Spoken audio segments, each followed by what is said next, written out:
Good thing I wasn't recording when I said that. All right. So, anyone know what you need to do to simplify this guy? Not Lottie? You don't have to know what it's called. You got to be able to describe it. Uh-huh. But you flip the sign. All right. What do I do on top? Same thing. Okay. You have to do the same thing on top because then if you were to simplify the purple fraction, what does it simplify to? 1. That's the only reason you're allowed to do it, okay? Therefore, now that we have that, I'm going to show you that I always do a shortcut. I do a little trick. You don't have to do the trick. It makes life a little easier. What you're going to do is actually distribute, or what you guys always call FOIL. First, outer, inner, last. What I'm going to show you is you don't need to. You're actually using this rule. Do you see that? A, B, minus, plus. You see it? It saves time. Because what do you know about this rule? A squared minus B squared. So what can I do up here? Well, I can use the physical rule and say, well, the bottom will be easy. The bottom, I would take this guy, A. And what do I do with A? Square it. And then I take B, which is with a square root, and square it. It saves time. So you'll notice that on my answer key, it'll look like this. I'm not going to multiply every single term. Okay? Now that I have that done, then I can do my numerator. My numerator is not as nice, so we just leave it like this. For now, because maybe I might multiply that out later, but I don't want to do it now because it won't really do anything to it. Now that I have that, going to the right, the numerator I'm going to keep. I can't really do anything to it, which is the reason why I'm keeping it. And then the denominator will be a lot nicer. What happens if you take a square root, but then you square it? It cancels. So 2x plus 3, and then minus the other one, which is 2x. Which then tells me I can cancel the 2x's. Which then tells me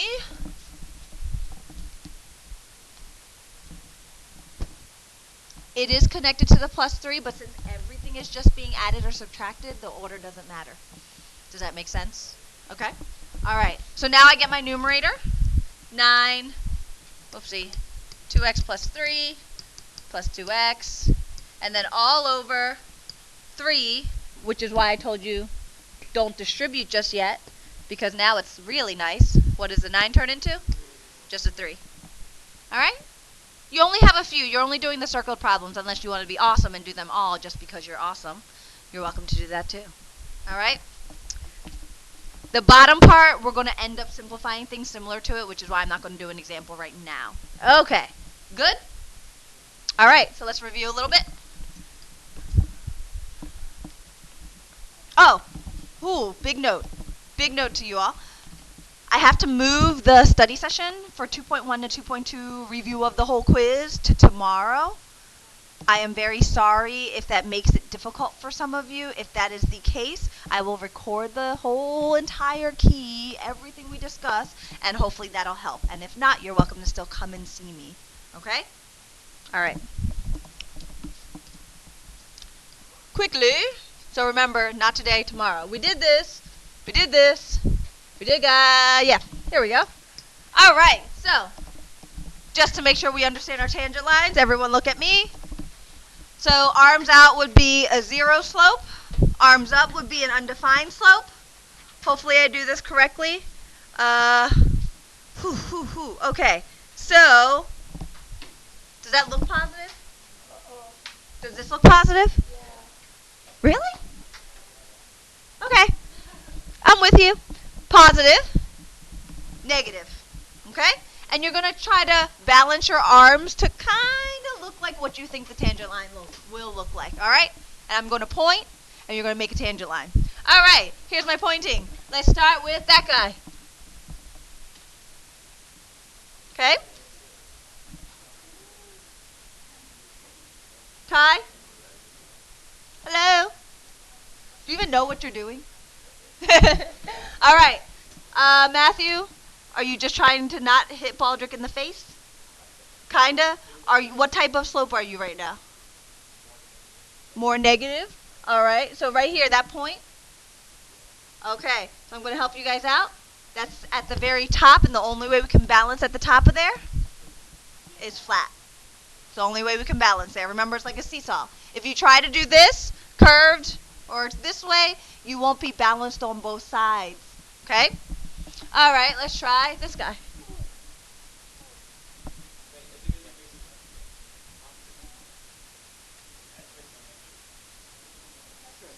It's hard to tell which side to go, I know. All right, this guy.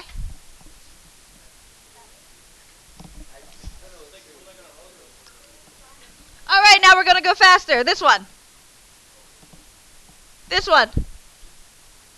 This one. This one. That one. Huh? Vertical. All right. Okay. So, just getting you to understand at least what direction your tangent line should go in. Your tangent lines, we're going to talk about their slope. So every tangent line you make, we can physically find the actual slope. So we're going to talk about that here. So tangent lines have a positive slope. What description of the graph were all the places where you could get a positive slope for your tangent line? Anyone have it? How would, right, go ahead. As y increases. So when the function increases.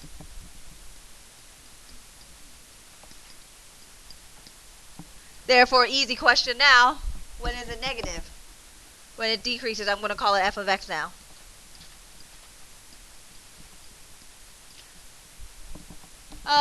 Let's see. Kevin, give me one description of when tangent lines would have a zero slope. At the top of a curve. What's a math word we can use for that? The very tippy top. Totally stealing her answer. Yes. Maximum is correct. All right, maximum. Which then, obviously, what's the other one? Minimum. But there's something missing. There's one missing. Horizontal lines. Okay, horizontal lines. That could work. I think that's what you guys said. There's still something missing. No. Tie. What were you saying? On a curve. Well, this is on a curve. That's not a zero slope. And this is on a curve, and that's not on a zero slope. Where's one that's not a max or a min? You see it? Ah, that one on the right. We call it like a flat point for now, until you guys learn the real word. So we'll call it a flat or a plateau. Plateau point. Something I'm keeping a secret for now. Don't steal my thunder, Tiffany. All right.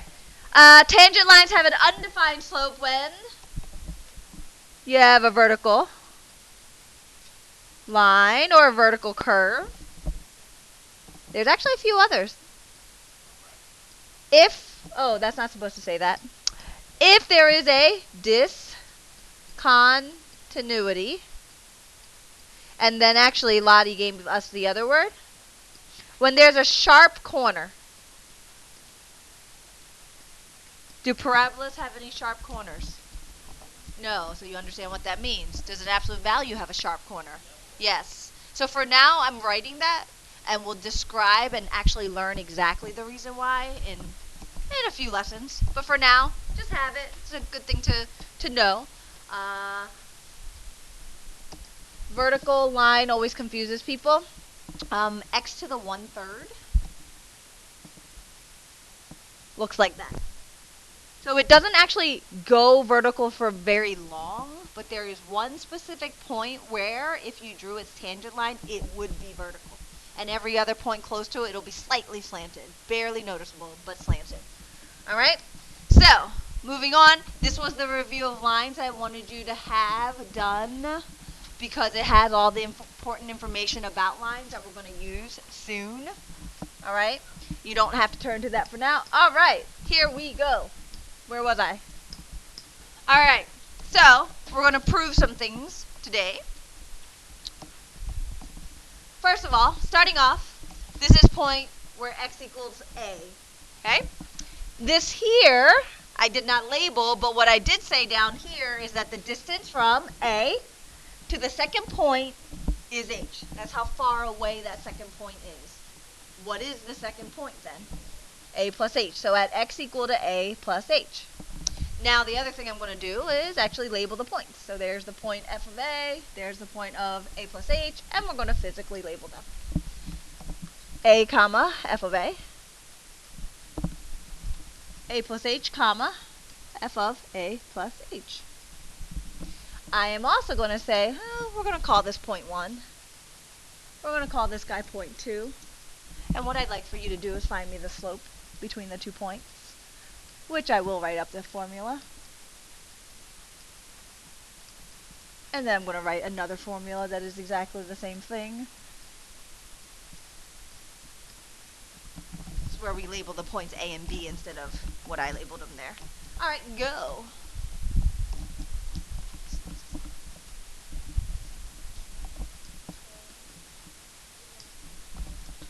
Y2, that's that guy. Y1, that's this guy. X2 is this guy, but I'm going to subtract away A, so when you simplify, what do you get at the bottom? Just plain old H. And then the next step, we multiply out the F. Does that work? Does that not work? Thumbs up if you think it works. Thumbs down if you think it doesn't work. Because then we're going to have awesomeness. It'll simplify a lot. What is wrong with my table right here? Thumbs up or down. Yes, it works. No, it doesn't. You have to be brave and make a decision. All right, so anyone know the actual reason and have confidence in the reason? To explain why or why not? I didn't say which one. Yes.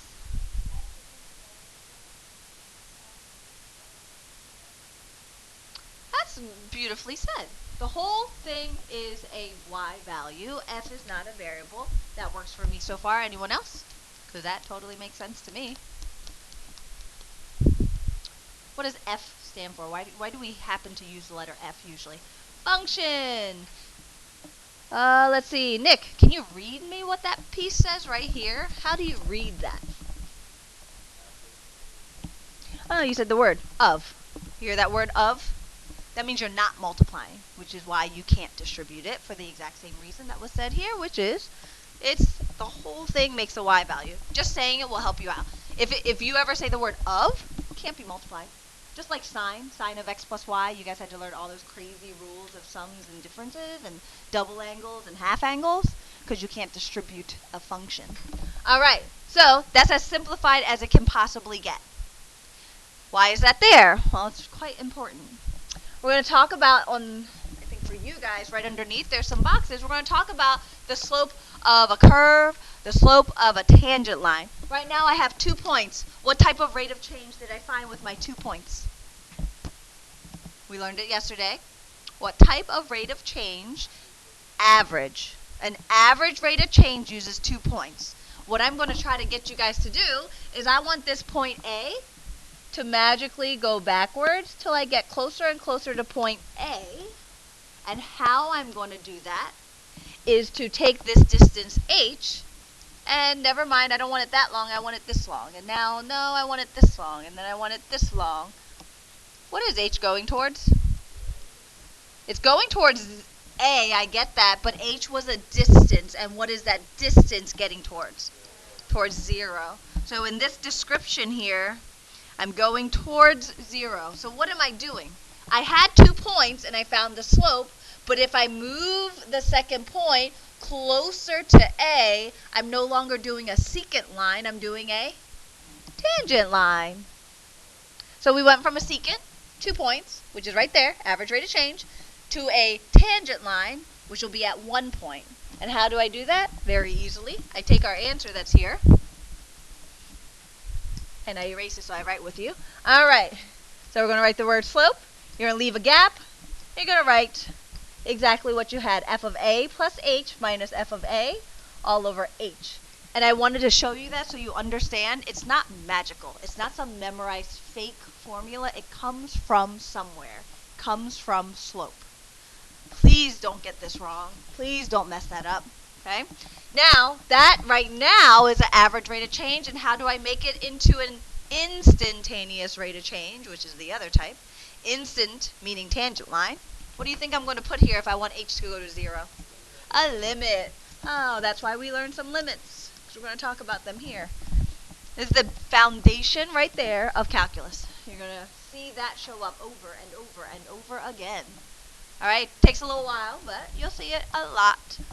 We call it the difference quotient. Sometimes you'll hear me call it the limit definition. So it's a definition that has a limit in it. It's my way of helping describe that to you, so limit definition. The slope of a curve at a point is also known as the slope of the tangent line, because we've been talking about and drawing tangent lines. And then the other one I said, not an average rate of change, instantaneous rate of change.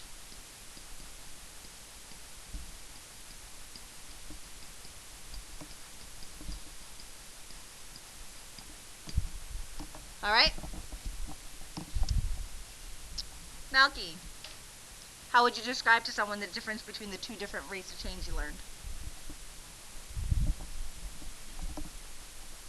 Okay. Okay. Beautiful. And it's what type of rate of change?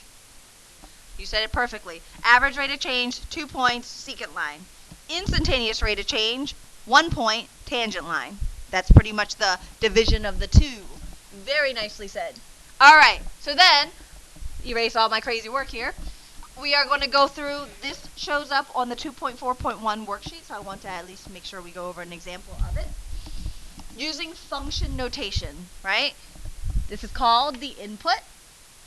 This is the input. So I always say it this way. Wherever you see the x, there's the x. If I'm going to replace the x, then I replace it everywhere. So in this one, it's pretty easy. I'm going to do it down here just to save some, or make it bigger. F of a. So there's the x. There's the box. What do I put in place of x? A. So now my new function is 2 over a. Letter B. F of a plus h. Wherever I see an x, I'm now going to put in a plus h. So if I see an x here, you'll notice the a plus h is there. That's the input. Same thing on the other side. 2 over a plus h. Do the other one. How many x's do you see total? 2 in the function, and then 1 within the notation. So, you guys should have.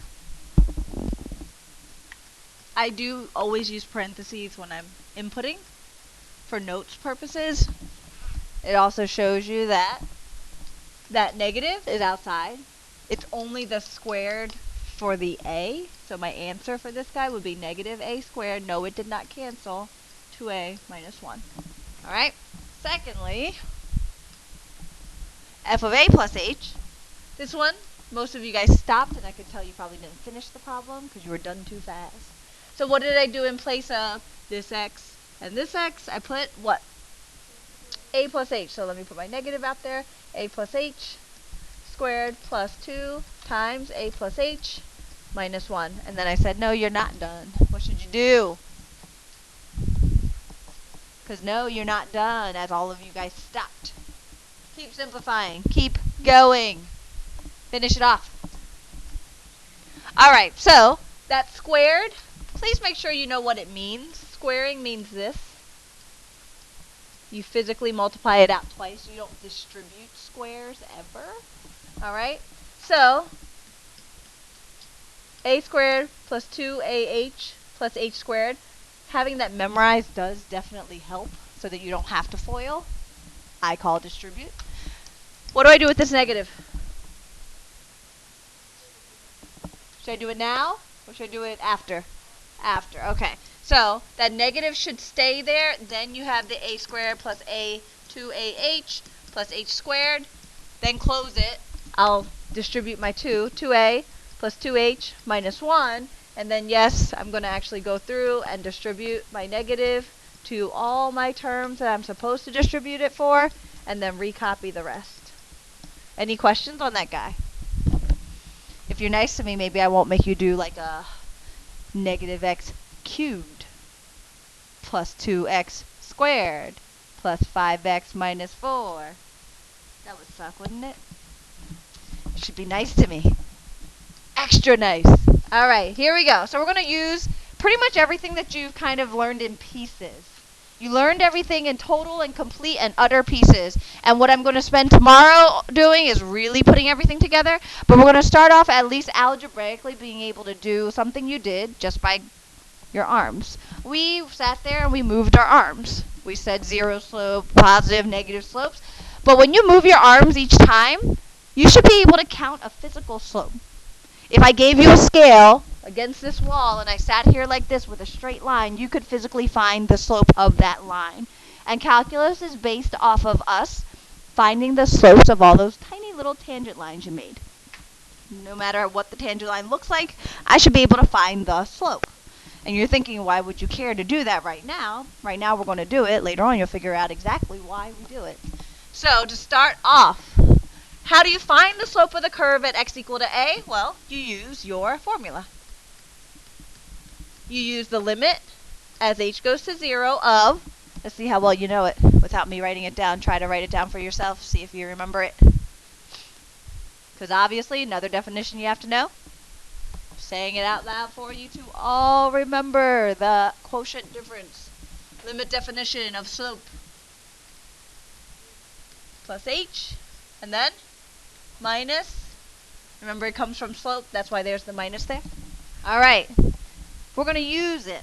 So how do we use it? I'm going to, off to the side, over here, I'm going to find f of a, because I need, actually let's do f of a plus h first, just to keep it in order. And then I'm going to also find f of a. Why am I doing that? Because I need them, right? So, 1 over x is really easy. 1 over a plus h, and then 1 over a. We're going to substitute that back in. So f of a plus h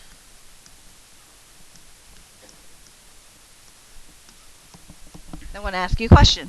We're doing a limit as h goes to 0. What is your first step? What's the first thing you're always supposed to try? Substitution. You always try to substitute. Will that work? No, it'll give us an undefined, so substitution doesn't work for us. What's the next thing you're supposed to try? Factor. Does that look like something you'd normally factor? No. Quick question. Can I factor out a 1 plus h from both terms? I love the confusion. The answer to that question is no, and the reason being, I know it's confusing, right? Math is hard. It's because it's connected to the h with an addition. Addition really messes things up here. Okay? No. This is a common denominator. It belongs together. They are stuck together. So I could factor it if this one here also had an a plus h at the bottom. Then I could factor it. Okay? Things that are confusing in math, I know. All right, so factoring doesn't work. What's the next step? Simplifying. Can we simplify it? Yes. The answer to that is yes, a confident yes. All right, what do we do with the numerator here? Try to get a common denominators, right? You're saying it. All right, let's do it. A over a times a plus h over a plus h. And I'm kind of specific on the way I do these. So to start off, do you guys see your common denominator? We made it here and we made it here. We call it common because it's in common, so I'm not going to rewrite it. I'm going to literally write that. I'm going to squeeze in my limit statement after. Alright, so that's my common denominator, so I only did the denominator. Here's my numerator of the top is a. Here's where you're going to mess up. Trust me, it'll happen because it happens all the time. This negative belongs to the 1, so what you're actually multiplying out is negative 1 times a, negative 1 times h. That negative, you will forget it over and over and over and over, and if you didn't, that's awesome. So, other things. Don't forget your limit statement. What else can I not forget? Please. See that? You do all this work here and you kind of forget about this h.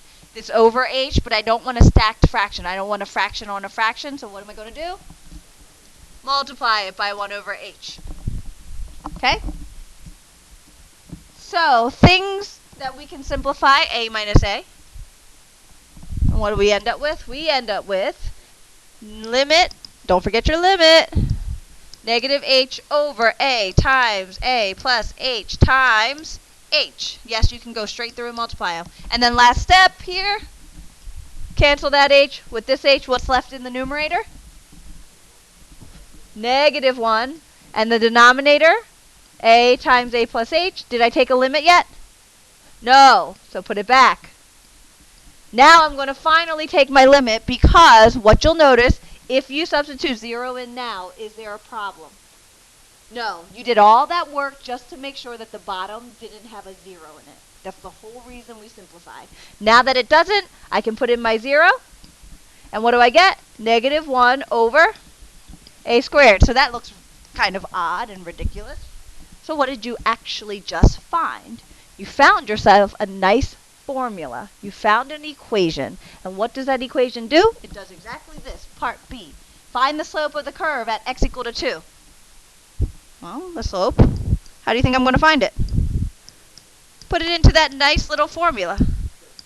And you get negative 1/4. So I'm going to show you what it actually just did for you. What did it do?